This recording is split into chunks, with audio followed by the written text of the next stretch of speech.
Hello students, this is Akshay Thakur. Welcome to our channel New Education Mathematics. आज हम class 12 NCERT का chapter first start करने जा रहे हैं जो है रिलेशन।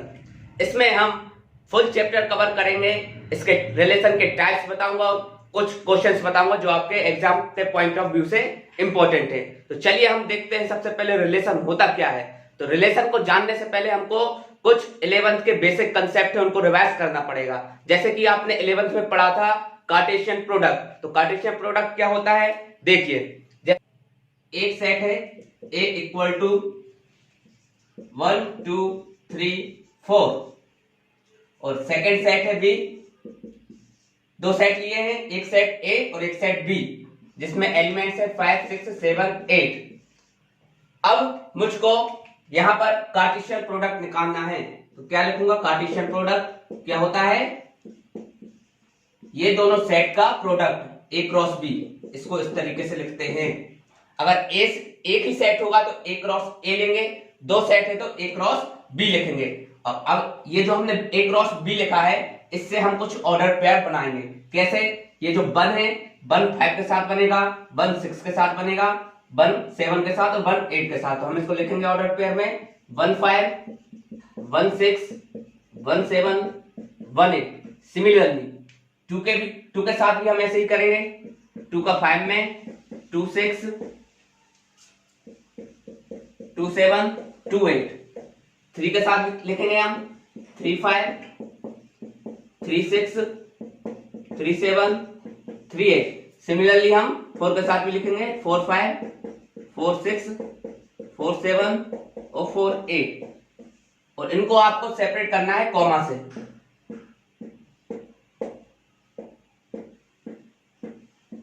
और ये जो फॉर्म आपको दिख रहा है ये कॉमा से ब्रैकेट में सेपरेट, इसको बोलते हैं ऑर्डर पेयर। क्या बोलते हैं, ऑर्डर पेयर। अब कितने ऑर्डर पेयर है ये ऑब्जेक्टिव में पूछ सकते हैं कि A क्रॉस B अगर एलिमेंट्स आपके पास हैं, नंबर ऑफ एलिमेंट्स आपके पास है सेट में, और आपसे पूछे कि how many order pair in a Cartesian product, जैसे इसमें 4 है इसमें 4 है तो 16 ऑर्डर पेयर बनेंगे। तो ऑर्डर पेयर का जनरल फॉर्म देखें तो क्या होता है, ये ऑर्डर पेयर ये A कॉमा B लेते हैं जहां पर A belongs to A and B belongs to B। Clear. तो ये हमने देखा ऑर्डर पेयर। अब हम एक रिलेशन देखते हैं, एक एग्जांपल लेते हैं जिससे कि आपको और अच्छे तरीके से क्लियर होगा। एक हम रिलेशन डिफाइन करते हैं सेट A से सेट B में। तो उसको कैसे लिखेंगे, एक मैं रिलेशन डिफाइन कर रहा हूं, relation from set A to B। उसको किससे शो करते हैं, R से। और ये जो रिलेशन रहता है वो किसका पार्ट रहता है, किसका सबसेट रहता है, इस कार्टेशियन प्रोडक्ट का A क्रॉस B का। तो उसको हम क्या लिखेंगे, रिलेशन सबसेट रहता है A क्रॉस B का। ये बात आपको अच्छे से ध्यान रखना है, ठीक है। ये जो रिलेशन बनेगा, कुछ भी रिलेशन बन सकता है यहाँ पर, वो हमेशा सबसेट रहेगा A क्रॉस B का। एक रिलेशन डिफाइन कर रहा हूं, जैसे रिलेशन आपको दिया है कि order pair A comma B इस तरीके से हैं, ये A comma B such that A and B both are even. A और B दोनों कैसे होना चाहिए, इवन। जहां पर A बिलोंग्स टू A, मतलब ये जो A एलिमेंट है वो A से बिलोंग करना चाहिए and B element belongs to B set, bracket close. तो देखिए रिलेशन क्या बनेगा, जैसे A और B दोनों इवन होना चाहिए। और हमको मालूम है कि ये जो A कॉमा B है, ये जो रिलेशन है वो किस में चेक करना है, हमको कार्टेशियन प्रोडक्ट में चेक करना है। तो देखिए यहाँ पर इवन, ये ऑड होगा, ये भी ऑड होगा, ये ऑड ऑड, ये भी, ये तो इवन है, ये ऑड, ये होगा 2,6। ये दोनों A और B, इसमें ये 2 भी इवन है और ये 6 भी इवन है। अब इसके बाद देखते हैं 2,8, ये भी इवन रहेंगे दोनों एलिमेंट्स इसके A और B।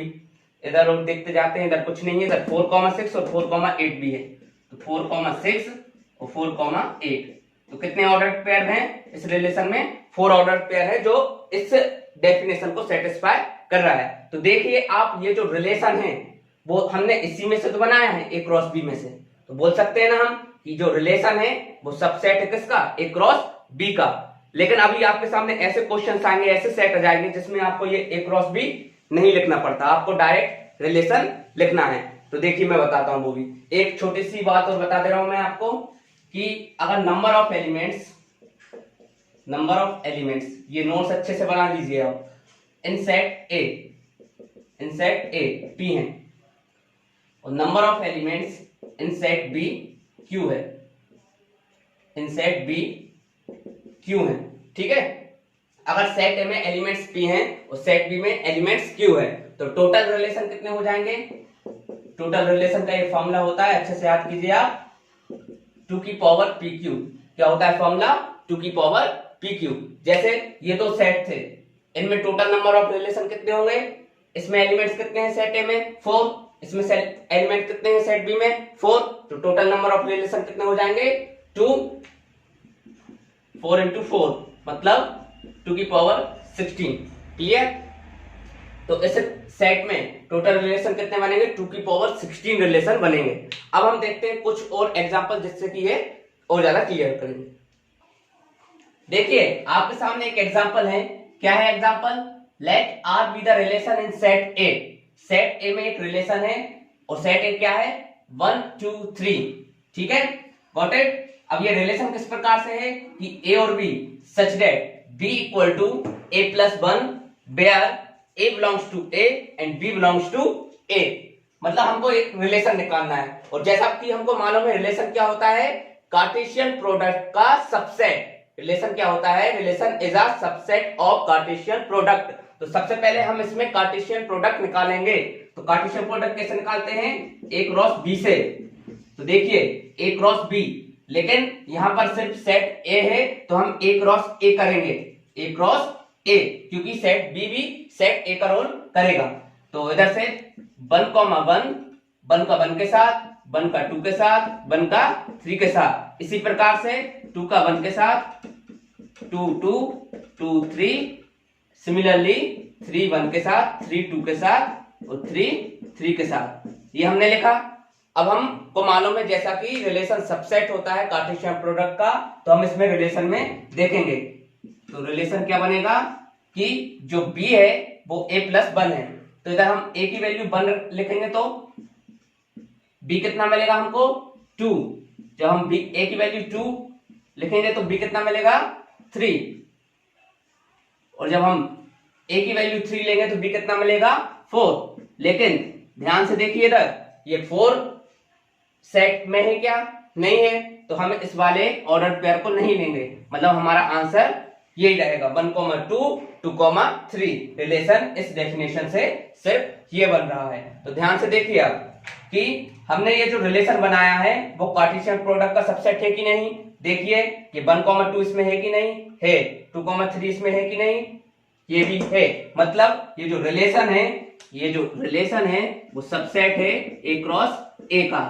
ठीक है, अब हम ऐसे ही आगे फर्दर क्वेश्चंस देखेंगे जिसमें हम ये कार्टेशियन प्रोडक्ट नहीं लिखेंगे, डायरेक्ट ये रिलेशन लिखेंगे। क्योंकि अभी तो ये सेट छोटा था तो हमने कार्टेशियन प्रोडक्ट लिख लिए, 9 ऑर्डर पेयर बन रहे थे इसलिए। लेकिन सेट अगर बढ़ा गया, जैसे देखिए मैंने एक सेट लिया a इक्वल टू 1 2 3 और ये कहां तक जा रहा है? 15। अब मैं इसमें a क्रॉस a निकालूंगा तो कितने ऑर्डर पेयर बनेंगे आप ही बताइए, कितने बनेंगे?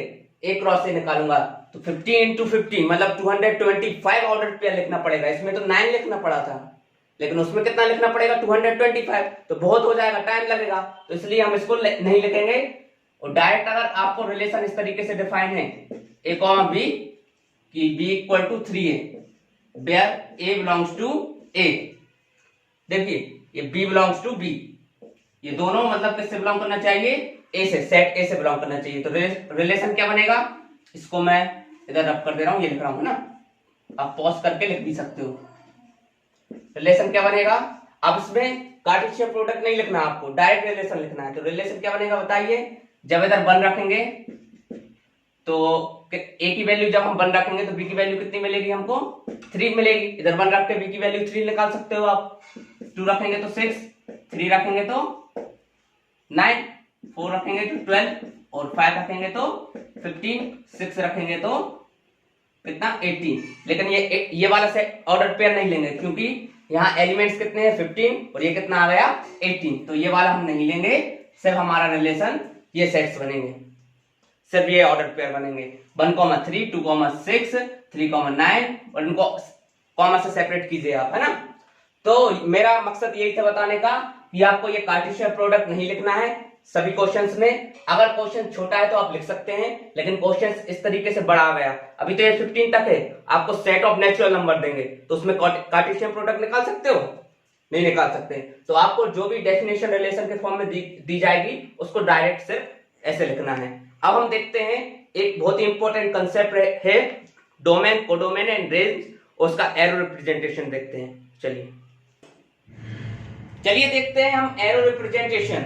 तो दो सेट लेते हैं हम, जैसे ए सेट लिया मैंने 1 2 3 और एक सेकंड सेट लिया 2 3 4 5 6। इसमें मैं एक रिलेशन डिफाइन कर रहा हूं। देखिए ए और बी ऑर्डर पेयर इस तरीके से होने चाहिए कि b equal to 2a, b equal to 2a, जहां पर ये a बिलोंग करेगा a से, सेट a से, और b बिलोंग करेगा सेट b से। तो रिलेशन बनाइए आप। रिलेशन क्या बनेगा देखिए ध्यान से, रिलेशन क्या बनेगा, जब हम 1 रखेंगे, ये 1 a का, ठीक है, तो b की वैल्यू कितनी मिलेगी 2, 1 से 2 मिलेगा, और 2 रखेंगे तो 4, 3 रखेंगे तो 6। अगर हमने 4 रखा तो कितना मिलेगा 8, लेकिन 4 इधर भी नहीं है और 8 उधर भी नहीं है, तो हम ये नहीं रखेंगे। तो रिलेशन ये बना। अब आपको इसमें डोमेन, रेंज और कोडोमेन निकालना है। उससे पहले मैं आपको एक एरो डायग्राम बता रहा हूं। जैसे ये सेट ए बना दिया मैंने और ये सेट बी बना दिया। सेट ए में एलिमेंट्स क्या है 1 2 3 और इसमें 2 3 4 5 6। अब इसकी मैपिंग कीजिए आप। मैपिंग 1 से क्या मिल रहा है 2, 2 रखने पर क्या मिला 4, तो ये 2 से 4 को मिलाइए, एरो से रिप्रेजेंट कीजिए क्योंकि एरो रिप्रेजेंटेशन है। 3 रखा तो 6 मिला, 3 से 6 मिला। ये रहा आपका एरो डायग्राम। अब इसमें देखिए ये जो सेट ए है, ये सेट ए के सारे एलिमेंट्स को ही हम क्या बोलते हैं डोमेन। क्या बोलते हैं डोमेन। सेट ए के जितने भी एलिमेंट्स रहेंगे उनको हम क्या बोलेंगे डोमेन। सेट बी के जितने भी एलिमेंट्स रहेंगे उनको हम क्या बोलेंगे कोडोमेन। कोडोमेन। ये सब 11th क्लास 11th का है। अब रेंज क्या होता है, आप रिलेशन में देखिए, ये जो सेकंड एलिमेंट है ऑर्डर पेयर का, सेकंड एलिमेंट 2 4 6, इसी को हम क्या बोलते हैं रेंज। मतलब ये जो इमेज बन रही है, 1 की इमेज 2 बन रही है, 2 की इमेज 4 बन रही है, 3 की इमेज 6 बन रही है, ये जो इमेज बन रही है इसी को हम क्या बोलते हैं रेंज बोलते हैं। तो इधर मैंने लिखा है डोमेन क्या है, the set of all first element of the order pair. मतलब ये जो सभी ऑर्डर पेयर हैं इनका फर्स्ट एलिमेंट क्या कहलाएगा डोमेन। तो डोमेन क्या हो जाएगी इधर 1 2 3, 1 2 3, ठीक है। और अब देखते हैं हम रेंज। रेंज क्या होता है the set of second element of the ordered pair. Ordered pair के सेकंड एलिमेंट को हम रेंज बोलते हैं। तो रेंज क्या है 2 4 6, तो इधर से हम रेंज लिखेंगे 2 4 6। क्लियर। अब डोमेन क्या होता है, the whole set B is called domain, codomain. तो ये पूरा सेट बी ही क्या कहलाता है कोडोमेन। तो कोडोमेन क्या हो जाएगा इधर 2 3 4 5 6, ये सेट बी के सारे एलिमेंट्स ही कोडोमेन में आते हैं। तो ये रहा हमारा एरो रिप्रेजेंटेशन, जिसमें हमने देखा एरो डायग्राम और डोमेन, रेंज एंड कोडोमेन। अब मैं एक क्वेश्चन लेता हूं, इससे आपको क्लियर कर दूंगा। चलिए अब हम देखते हैं types of relation. Types of relation, relation के प्रकार। तो इसमें मैं एक रिलेशन लेता हूं जिससे कि मैं आपको सारे टाइप्स को इजीली समझा दूंगा। अब टाइप्स देखिए तो टाइप्स 6 प्रकार के होते हैं। पहला होता है नल और वॉइड और एम्प्टी रिलेशन, मतलब एक ही नाम है ये। Second universal relation, third identity relation, fourth reflexive relation, sixth symmetric relation and fifth symmetric and sixth transitive. तो इसमें आपको ये तो 11th में आपने पढ़ चुके हैं स्टार्टिंग के 3, जो 4 5 6 हैं ये बहुत ज्यादा इंपॉर्टेंट हैं। आपके एग्जाम में इन्हीं में से एक क्वेश्चन आ जाएगा। कॉमनली हम 4 रिफ्लेक्सिव, 5 सिमेट्रिक और 6 ट्रांजिटिव को कॉमनली हम इक्विवेलेंस रिलेशन बोलते हैं, अगर ये तीनों रिलेशन एक क्वेश्चन में आ जाए तो। लेकिन अभी हम वो बाद में डिस्कस करेंगे, पहले हम एक एग्जांपल से देखते हैं इसको। जैसे मैंने एक रिलेशन लिया सेट ए में, उस सेट ए क्या है 1, 2, 3, 4। तो ये जो इसका पहले हम कार्टेशियन प्रोडक्ट बनाएंगे, तो जो कार्टेशियन प्रोडक्ट में से हम उसको रिलेशन को डिफाइन करेंगे। तो जैसा कि आपको मालूम है जो रिलेशन है वो सबसेट होता है ए क्रॉस ए का। तो सबसे पहले हम ए क्रॉस ए लिखते हैं, कार्टेशियन प्रोडक्ट लिखते हैं। तो कैसे लिखेंगे 1 का 1 के साथ, ये देखिए 1 का 2 के साथ, 1 का 3 के साथ, 1 का 4 के साथ। सिमिलरली 2 का 1 के साथ, 2 का 2 के साथ, 2 का 3 के साथ, 2 का 4 के साथ। इसी प्रकार से हम 4, 1, 4, 2, 4, 3, 4, 4 सभी ऑर्डर्ड पेयर को हम लिख लेंगे। तो 16 ऑर्डर्ड पेयर बनेंगे और ये 16 ऑर्डर्ड पेयर से ही हम रिलेशन को डिफाइन करेंगे। तो पहले मैं टाइप्स ऑफ रिलेशन में समझाता हूं, नल रिलेशन या फिर वॉइड रिलेशन या फिर एम्प्टी रिलेशन। अब नाम से ही समझ में आ रहा है कि एम्प्टी रिलेशन जिसमें कोई भी ऑर्डर्ड पेयर ना हो, ऐसा रिलेशन जिसमें कोई भी ऑर्डर्ड पेयर ना हो, उसको हम क्या बोलेंगे एम्प्टी रिलेशन। तो इसको हम शो करते हैं फाई से। किससे शो करते हैं फाई से, जिसमें कुछ भी नहीं होता, खाली होता है ये। क्लियर? तो रिलेशन में कुछ भी ऑर्डर्ड पेयर नहीं होता, खाली होता है, इसलिए हम इसको क्या बोलते हैं एम्प्टी रिलेशन। और शो किससे करते हैं फाई से। किससे शो करते हैं फाई से। और ये किसका सबसेट रहेगा ए क्रॉस ए का। क्लियर? तो देखिए जैसे मैं एक रिलेशन डिफाइन कर रहा हूं, ए और बी इस तरीके से है कि b equal to A plus 5, A belongs to A and b belongs to A. Clear? अब आप ये रिलेशन की डेफिनेशन से इसमें कोई ऑर्डर पेयर बना सकते हैं। जैसे a की वैल्यू आप 1 लिखेंगे तो b कितना मिलेगा 6। क्या आपको 1,6 इधर कहीं दिख रहा है? नहीं दिख रहा ना। जब आप a की प्लेस पर 2 लिखेंगे तो b कितना मिलेगा 7। क्या 2,7 दिख रहा है? नहीं दिख रहा। तो मतलब ये रिलेशन ऐसा है जिससे अपन ये कार्टेशियन प्रोडक्ट में कुछ भी एलिमेंट्स, कुछ भी ऑर्डर पेयर हमको नहीं मिल रहे हैं। तो ऐसे रिलेशन को हम क्या बोलते हैं एम्प्टी रिलेशन, जिसको हम फाई से शो करते हैं। एम्प्टी रिलेशन को जिसमें रिलेशन में कोई भी ऑर्डर पेयर नहीं होता। इसमें आप कुछ भी एलिमेंट ए की प्लेस पर पुट करके देखिए, आपको बी इधर नहीं मिलेगा। क्लियर? तो ऐसे रिलेशन को हम क्या बोलते हैं एम्प्टी रिलेशन। अब हम सेकेंड देखते हैं यूनिवर्सल रिलेशन। चलिए देखते हैं। अब हम सेकेंड नंबर का रिलेशन है यूनिवर्सल रिलेशन। अब यूनिवर्सल नाम से ही समझ में आ रहा है कि यूनिवर्सल सब कुछ हो जाए। ठीक है? तो ऐसा रिलेशन जिसमें ए क्रॉस ए के सारे एलिमेंट आ जाए, मतलब ये सभी ऑर्डर्ड पेयर उस रिलेशन में आ जाए, ऐसे रिलेशन को हम यूनिवर्सल रिलेशन बोलेंगे। देखिए जैसे एग्जांपल एक रिलेशन है, उसके ऑर्डर्ड पेयर इस तरीके से हैं कि a माइनस बी का mod greater than equal to 0 होगा, जहां पर a belongs to a and b belongs to a। तो देखिए आप इन ऑर्डर पेयर में से कुछ भी एलिमेंट्स इसमें रखेंगे तो ये रिलेशन की डेफिनेशन को सेटिस्फाई करेगा कि नहीं, देखते हैं। जैसे मैंने 1,1 इधर पुट कर रहा हूं, 1 माइनस 1 कितना आ जाएगा 0, तो ये 0 के इक्वल होगा। 1,2 में पुट करूंगा 1 माइनस 2 -1 मोड लगाए तो +1 हो जाएगा, और ये +1 0 से बड़ा रहेगा कि नहीं रहेगा। मतलब आप कुछ भी ऑर्डर पेयर इधर से देखिए, जैसे 4,1 4 माइनस 1 कितना आ जाएगा 3, और ये 3 भी किससे बड़ा है 0 से बड़ा है। तो मतलब ये जो रिलेशन है इसमें कुछ भी ऑर्डर पेयर के एलिमेंट्स आप इसमें पुट करोगे तो वो रिलेशन की डेफिनेशन को सेटिस्फाई करेंगे सारे एलिमेंट। इसलिए हमने इसको क्या बोला था कि ये रिलेशन ए क्रॉस ए के इक्वल रहेगा। और जब भी रिलेशन ए क्रॉस ए के इक्वल रहे, मतलब कार्टेशियन प्रोडक्ट के इक्वल रहे, वो रिलेशन कौन सा रिलेशन कहलाता है यूनिवर्सल रिलेशन। चलिए हम देखते हैं अब आइडेंटिटी रिलेशन। अब हम देखते हैं थर्ड रिलेशन, और थर्ड रिलेशन क्या है आइडेंटिटी रिलेशन। तो देखिए ऐसा रिलेशन जिसमें a, a मतलब दोनों एलिमेंट जो a भी रहते हैं वो दोनों एलिमेंट सेम होना चाहिए, जहां पर ये जो a है किससे बिलोंग करेगा सेट a से बिलोंग करेगा। क्लियर? जैसे एग्जांपल मैं इस रिलेशन में से ही लिख रहा हूं 1,1 2,2 3,3 इस तरीके के आपको एलिमेंट्स आ जाएंगे। मतलब दोनों ऑर्डर पेयर के दोनों एलिमेंट्स a और b दोनों सेम होना चाहिए। जैसे 1,1 है 2,2 है 3,3 है, तो इस तरीके के सेट को हम क्या बोलेंगे आइडेंटिटी रिलेशन। ठीक है? ऐसे रिलेशन को हम क्या बोलेंगे आइडेंटिटी रिलेशन, जिसमें दोनों एलिमेंट्स क्या हो सेम हो, एक ही इमेज ए ही हो। ठीक है, अब हम करते हैं फोर्थ रिफ्लेक्सिव रिलेशन। तो देखिए मैं रिफ्लेक्सिव रिलेशन इधर ही बता रहा हूं, जैसे इधर मैंने एक बात आपको ऐसे जोड़ के बता रहा हूं, ये भी दोनों सेम रहते हैं बट यहां सिर्फ इतना फर्क है, for all A belongs to A. कुछ समझे?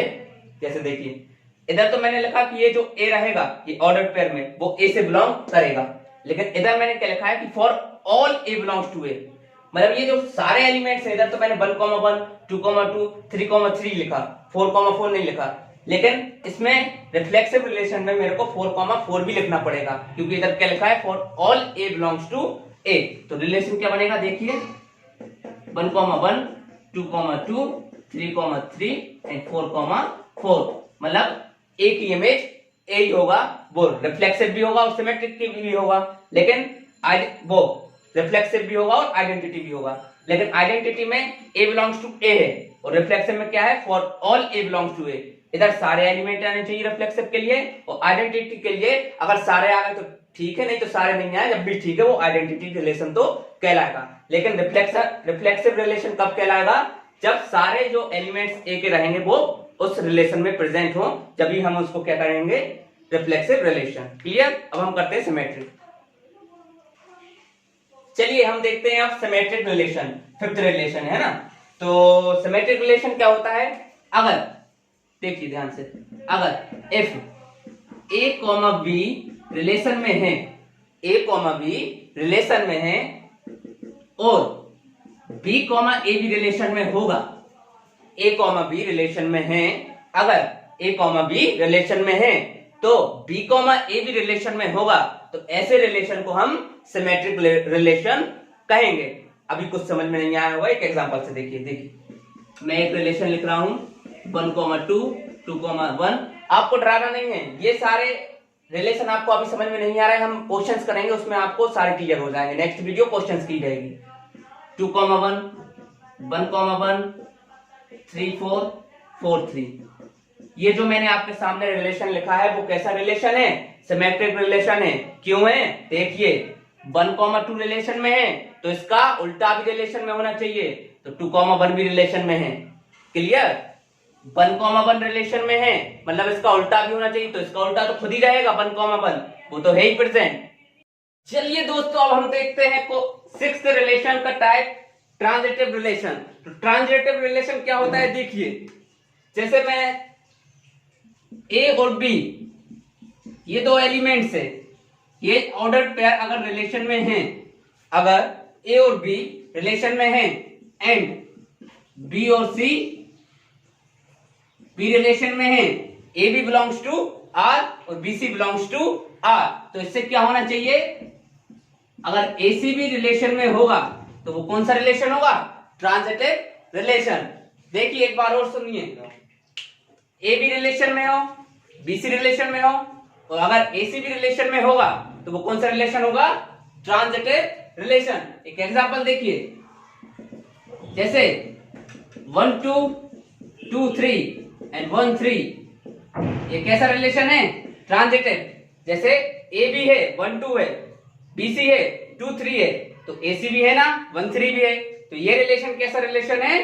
ट्रांजिटिव रिलेशन है। लेकिन याद रखिए अगर इधर 5 4 है 4 3 है फिर इसके बाद 5 3 नहीं है, तो ये ट्रांजिटिव रिलेशन नहीं होगा।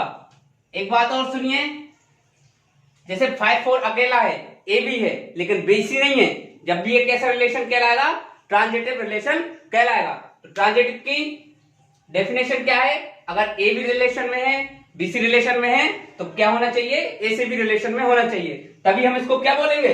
Transitive relation. जैसे एग्जांपल 1 2 रिलेशन में है, 2 3 रिलेशन में है, तो 1 3 भी रिलेशन में है। रिलेशन कैसा है? Transitive relation. तो हमने अभी 6 प्रकार के रिलेशन देखे, कौन कौन से? नल, वॉइड और empty relation, second one is universal, third one is identity, and fourth reflexive, fifth symmetric and sixth transitive. Reflexive, symmetric, transitive को कॉमनली हम क्या बोलते हैं? कॉमनली हम इनको बोलते हैं इक्विवेलेंस रिलेशन। कैसा रिलेशन? Equivalence relation. टेंशन नहीं लीजिए, हम इसके बहुत सारे क्वेश्चंस करेंगे। क्वेश्चन ऐसे आता है कि so that this relation is equivalence relation. चलिए एक एग्जांपल लेते हैं जिससे हम आपके उस डाउट को भी क्लियर करते हैं।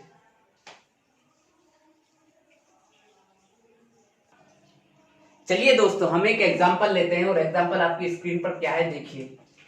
सो that in set of triangles, एक ट्राइंगल का सेट है जिसको टी से शो किया है, and relation is defined by R. और रिलेशन कैसे डिफाइन है? आर से डिफाइन है। किस तरीके से? देखिए in such a way T1 and T2, T1 and T2 order pair इस तरीके से हैं कि T1 is congruent to T2।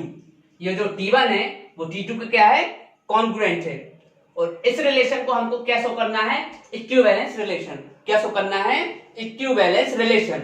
अब जैसा कि आपको मालूम है कि इक्विवेलेंस रिलेशन की कंडीशन क्या होती है? अगर कोई भी रिलेशन इक्विवेलेंस होगा तो कब होगा? कब होगा? जब वो रिलेशन रिफ्लेक्सिव हो। वो रिलेशन क्या हो? रिफ्लेक्सिव। और सेकंड क्या हो? सिमेट्रिक। सेकंड क्या हो? सिमेट्रिक। और थर्ड ट्रांजिटिव। थर्ड नंबर का ट्रांजिटिव। अगर किसी रिलेशन में रिफ्लेक्सिव, सिमेट्रिक, ट्रांजिटिव ये तीनों रिलेशन होंगे तो हम उसको क्या बोलेंगे? Equivalence relation. तो देखिए इसको हम कैसे ये तीनों को प्रूव करते हैं वन बाय वन। तो सबसे पहले तो आप क्या लिखिए, ये जो रिलेशन है ना गिवन वो लिखिए T1, T2 और इस तरीके से है कि ये T1 इज कॉन्ग्रुएंट। कॉन्ग्रुएंट तो जानते हो ना आप, क्लास 9 में पढ़ा है कॉन्ग्रुएंसी ऑफ ट्राइंगल। T1 क्या है? T2 के कॉन्ग्रुएंट है। अब कॉन्ग्रुएंट क्या होता है कि ट्राइंगल की साइड सेम हो, एंगल सेम हो। अब जैसे रिफ्लेक्शन की कंडीशन क्या होती है? हम सबसे पहले रिफ्लेक्सिव का प्रूव करते हैं। फॉर रिफ्लेक्सिव इस तरीके से लिखेंगे रिफ्लेक्सिव रिलेशन। हम एज्यूम कर ले रहे हैं पहले कि let T1 T1 belongs to R। इस कंडीशन के हिसाब से क्या होगा? T1 is congruent to T2। मतलब T1 is congruent to T1, क्योंकि इधर T1 और T1 है तो यहां पर T1 और T2 थे, इसलिए T1 is congruent to T2 था। लेकिन इधर T1 इज कॉन्ग्रुएंट टू क्या होगा? इटसेल्फ लिख सकते हैं हम। तो सही बात है, अगर कोई ट्राइंगल अपने आप का कॉन्ग्रुएंट होगा तो कोई गलत बात थोड़ी है। जैसे ये ट्राइंगल है, अगर ऐसा ही ट्राइंगल मैं बना दूंगा तो एक दूसरे के क्या होंगे? कॉन्ग्रुएंट होंगे। तो ये वाली कंडीशन क्या है? सही है। तो ये वाली कंडीशन सही है तो ये रिलेशन कैसा होगा? R is reflexive. R is reflexive. तो पहला तो हमने प्रूव कर दिया। अब हम करते हैं सेकंड नंबर को। सेकंड क्या है? सिमेट्रिक। तो सिमेट्रिक के लिए क्या करेंगे हम? देखिए ध्यान से। जैसे हम दो कंडीशन, एक लेट कर ले रहे हैं कंडीशन को T1, T2 ये दोनों किसमें बिलोंग कर रहे हैं? R में। T1 और T2 दोनों किसमें बिलोंग कर रहे हैं? R में। तो इसका मतलब क्या है? देखिए अगर इसका मतलब ये है कि T1 is congruent to T2। अगर T1 T2 के कॉन्ग्रुएंट है तो T2 T1 के कॉन्ग्रुएंट तो होगा ही ना। T2 किसके कॉन्ग्रुएंट होगा? T1 के। बस उल्टा तो लिखना है उसमें। अगर हमने जब ऐसा लिखा था T1 is congruent to T2 तो ये T1 इधर था, T2 इधर था। अब इसमें हम क्या लिख रहे हैं? T2 is congruent to T1 तो ये क्या हो जाएगा? T2, T1 belongs to R। जी हाँ दोस्तों, तो हमको सिमेट्रिक में क्या बताना पड़ता है कि AB बिलोंग्स टू R हो। अगर उसका BA बिलोंग्स टू भी R होता है तो वो कैसा रिलेशन कहलाता है? सिमेट्रिक। तो T1 बिलोंग्स टू R तो कर दिया और T2 बिलोंग्स टू R हो गया तो ये कैसा रिलेशन हो गया? सिमेट्रिक। इस रिलेशन को हमने रिफ्लेक्सिव प्रूव कर दिया, सिमेट्रिक प्रूव कर दिया। इधर नीचे आपको लिखना है सो R इज सिमेट्रिक। अब हम करते हैं ट्रांजिटिव। अगर ये ट्रांजिटिव हो गया तो ये रिलेशन कैसा हो गया? इक्विवेलेंस। तो चलिए देखते हैं। चलिए अब हम देखते हैं ट्रांजिटिव रिलेशन। तो ट्रांजिटिव रिलेशन की कंडीशन क्या होती है? अगर AB और BC ये दोनों किससे बिलोंग कर रहे हैं रिलेशन से? इसमें अगर AC भी रहेगा रिलेशन में तो ये कैसा रिलेशन कहलाएगा? Transitive relation. तो इसमें एज्यूम करना पड़ेगा हमको क्या, पहले एज्यूम करना पड़ेगा कि T1 एंड T2 ये दोनों रिलेशन में हैं, लेकिन ए बी तो मान लिए, बी सी नहीं है, तो क्या करेंगे हम, T2 और T3 ये भी रिलेशन में हैं, तो क्या होना चाहिए, अगर T1 और T3 भी अगर रिलेशन में होगा तो एक कैसा रिलेशन हो जाएगा, ट्रांजिटिव रिलेशन हो जाएगा। तो देखिए इसको कैसे लिखेंगे, इस लाइन का मतलब क्या है, ये जो मैंने लिखा है रिलेशन के according, T1 is congruent to T2, T1 is congruent to T2, इसका मतलब, और इसका मतलब क्या होगा, T2 is congruent to T3। ध्यान से देखिए, क्योंकि इधर T1 था इधर T2 था, तो T1 is congruent to T2 हो गया, इधर T2 है तो इधर T2 आ गया, इधर T3 है तो इधर T3 आ गया, ठीक है। अगर T1 T2 के कॉन्ग्रुएंट है, मतलब दोनों सेम है बिल्कुल, और T2 T3 के कॉन्ग्रुएंट है, ये भी सेम है, मतलब समझिए T1 T2 के इक्वल है और T2 T3 के इक्वल है। क्या ये भी इक्वल रहेंगे, हाँ भैया ये भी इक्वल रहेंगे, तो हम लिख सकते हैं कि T1 is congruent to T3, और इसका मतलब क्या है, T1 और T3 बिलोंग्स टू R। तो ये हो गया क्या, ट्रांजिटिव। T1 और T2 रिलेशन में है, T2 और T3 भी रिलेशन में है, तो इसका मतलब ये है कि T1 और T3 भी रिलेशन में है, तो ये कैसा रिलेशन हो गया, ट्रांजिटिव। इस क्वेश्चन में हमको इक्विवेलेंस रिलेशन प्रूव करना था, जिसमें हमने रिफ्लेक्सिव कर दिया, ट्रांजिटिव सिमेट्रिक कर दिया, ट्रांजिटिव भी कर दिया, ये तीनों रिलेशन को हमने प्रूव कर दिया है। तो इसका मतलब ये हुआ, लास्ट में हम बोल सकते हैं कि R is reflexive, symmetric and transitive, hence we can say that this relation is equivalence relation। तो ये रहा हमारा एक एग्जांपल। अब हम इसकी नेक्स्ट वीडियो में देखते हैं कुछ क्वेश्चंस जो कि इंपॉर्टेंट रहेंगे आपकी सीबीएसई और एमपी बोर्ड के हिसाब से। तो अगर ये वीडियो आपको अच्छी लगी हो तो आप इसको लाइक कीजिए और अपने फ्रेंड तक ज्यादा से ज्यादा इसको शेयर कीजिए। Thanks for watching.